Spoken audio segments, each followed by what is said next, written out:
Hello friends, నా పేరు రామ్. ఈ సెషన్‌లో as per new EPF rules మనం మొత్తం అమౌంట్ ఈపీఎఫ్‌లో ఉన్నది విత్‌డ్రా చేసుకోలేమా?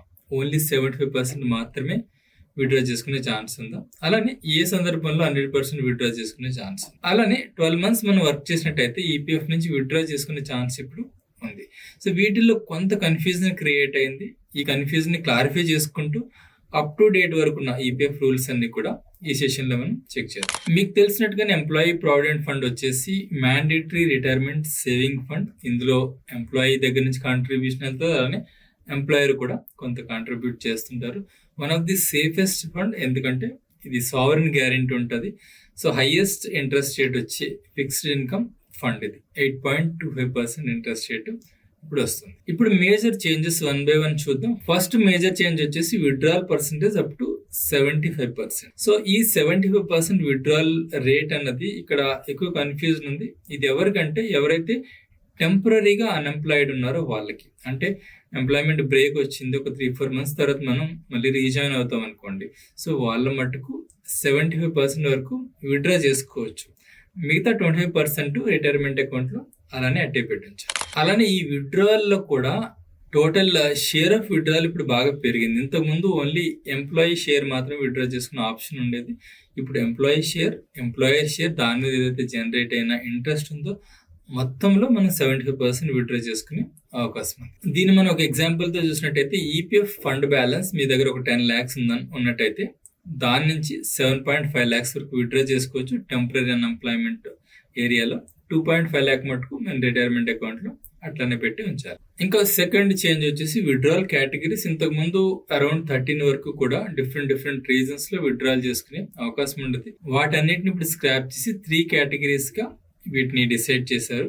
ఫస్ట్ కేటగిరీ వచ్చేసి ఎసెన్షియల్ నీడ్స్. మనకి ఎడ్యుకేషన్ కానివ్వండి, మన ఎడ్యుకేషన్ కానీ, అలానే మన పిల్లల ఎడ్యుకేషన్ కానివ్వండి, మన మ్యారేజ్ కానీ, కిడ్స్ మ్యారేజ్ కానివ్వండి, అలానే ఇల్నెస్ సంబంధించి ఇవన్నీ కూడా ఎసెన్షియల్ నీడ్స్ లోకి వస్తాయి. అలానే హౌసింగ్ నీడ్స్, హౌసింగ్ కన్స్ట్రక్షన్ కానివ్వండి, లోన్ పే చేయడానికి కానివ్వండి, అలానే హౌస్ కొనుక్కోవడానికి కానీ. సో వీటికి హౌసింగ్ నీడ్స్ కి వస్తుంది. ఇంకా థర్డ్ కేటగిరీ వచ్చేసి స్పెషల్ సర్కమ్స్టాన్సెస్. ఇంతకు ముందు స్పెషల్ సర్కమ్స్టాన్సెస్ లో విత్‌డ్రాయల్ చేసుకున్నట్టయితే మనం రీజన్స్ ఇవ్వాల్సి వచ్చేది. ఇప్పుడు అట్లాంటి రీజన్స్ ఏమి ఇవ్వకుండా సెల్ఫ్ డిక్లరేషన్ ఉంటే సరిపోతుంది. అగైన్ ఇప్పుడు ఏదైతే మనం 3 categories డిస్కస్ చేసుకున్నామో అక్కడ కూడా టోటల్ ఈపీఎఫ్ లో 75% మాత్రమే విత్‌డ్రా చేసుకునే ఛాన్స్ ఉంది, 100% కాదు. ఇంకా థర్డ్ చేంజ్ వచ్చేసి సర్వీస్ రూల్. ఇంతకుముందు ఇది 5 to 7 years different time periods, different reasons కి విత్‌డ్రాల్ చేసుకోవడానికి ఉండేవన్నమాట.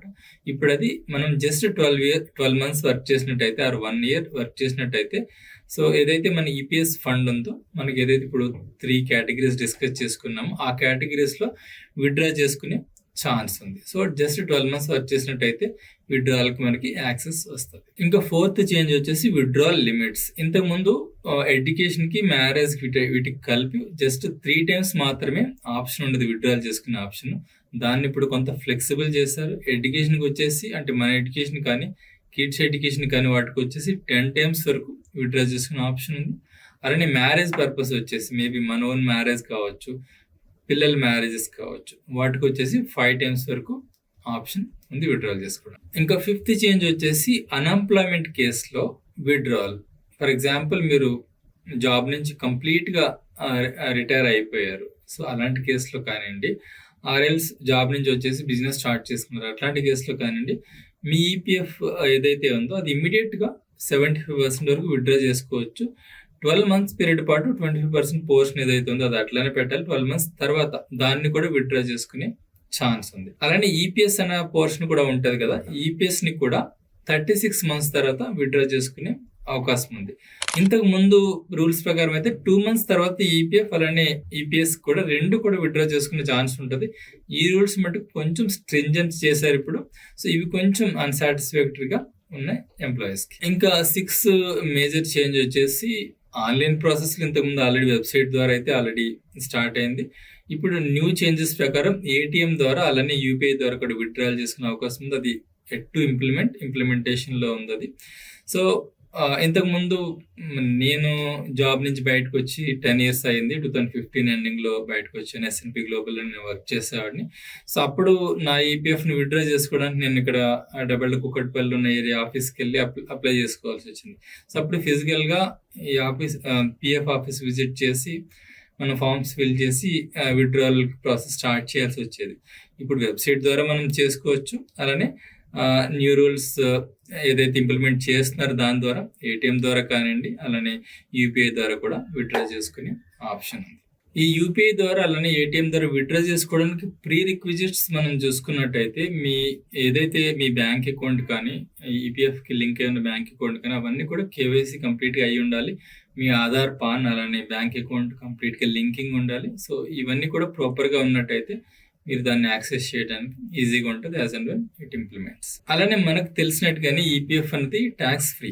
కానీ 5 ఇయర్స్ లోపు మీరు విత్‌డ్రా చేసుకున్నారనుకోండి 50,000 అండ్ అబోవ్ 10% టీడీఎస్ డిడక్ట్ చేయడం జరుగుతుంది. మనకు పాన్ ఉన్నట్టయితే. పాన్ లేనట్టయితే 20% టీడీఎస్ డిడక్ట్ చేస్తారు. సో, ఇవి ఫ్రెండ్స్ ఈపీఎఫ్‌లో latest changes. But to conclude with ఈపీఎఫ్‌ని బ్యాంక్ అకౌంట్ లాగా ట్రీట్ చేసి ఈవెన్ దో విత్‌డ్రాయల్ రూల్స్ కొంత ఫ్లెక్సిబుల్ చేసినప్పటికీ బ్యాంక్ అకౌంట్ లాగా ట్రీట్ చేసి బ్యాంక్ అకౌంట్ లాగా యూజ్ చేయకండి. ఎందుకంటే ఇది ప్రాపర్ రిటైర్మెంట్ అకౌంట్, రైట్?